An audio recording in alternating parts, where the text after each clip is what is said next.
Rustin Larson probably needs no introduction, but he is a nationally known poet whose work has appeared in the New Yorker, the Iowa Review, North American Review, Poetry East, and the American Entomologist Poet's Guide to the Orders of Insects. He is the author of The Wine Dark House, Crazy Star, selected for the Los Hill Books Poetry Series in 2005, Bum Candles, Winter Jazz, and the Collected Discography of Morning, winner of the 2013 Blue Light Award, The Philosopher's Seventh, 2015, and Library Rain, 2018. So please welcome Rustin.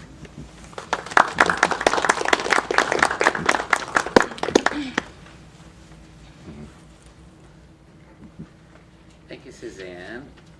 I think our format, I forgot to mention, is that we read 10 minutes and then, 1, 2, 3, and then we go for another round of 10 minutes each. So here we are. I'm going to read some recent poems. Okay. This one's called Seaplane. My father pointed out the seaplane flying in the clear blue sky over Lake Michigan. We were at the Great Lakes Naval Station, and he wanted to show me where he finally grew up in the Navy's boot camp. The seaplane grumbled over the lake and tilted its wings in a turn. I chewed on a bologna sandwich and drank from a bottle of orange crush. The wind was cold off the lake, even though it was summer. I wore a small white commander's cap and a navy blue sweater. There was the sound of furious typewriting echoing from an open window. We returned to the Chevy to let the sun warm us through the glass and to finish our lunches. Look at that, my father said. He'll land right on the water, like a mosquito landing in a pool of wine. What was the war like, Dad?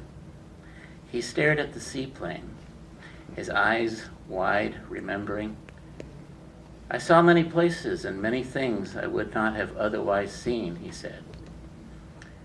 Did you have any friends? I asked. Lots, he said.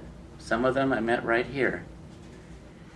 He turned on the radio and they played something old. Well, I'll be darned, he said.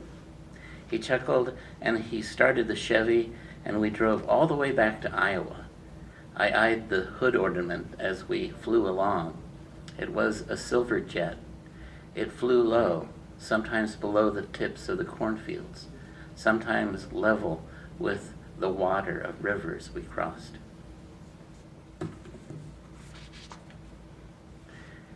Now that it's spring again, I think I might make another trip to Cantrell and Dutchman store. Many people know that. I don't know if they're the pure Amish, but I call them Amish. In this poem called The Ribbon Room. At the Amish store, there is a room filled with fabric and ribbons. Some women still sew clothes from scratch, meaning they cut the fabric and manufacture right in their own homes while tea water boils and someone lifts the lid off a jar of potpourri, heavy on the rose and cinnamon oil.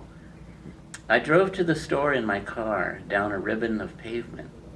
I looked in my rear view and I could see the 21st century recede. I did not own a relativity cube, so I could not leap dimensions like some of the Amish do in their buggies. But the smell of their store took me back 5 decades, no small accomplishment. I bought a bag of licorice pipes from the candy counter, a grown man thinking he was 7 again, accompanied by my own body, which served as a surrogate father who paid for what I wanted at the cash register.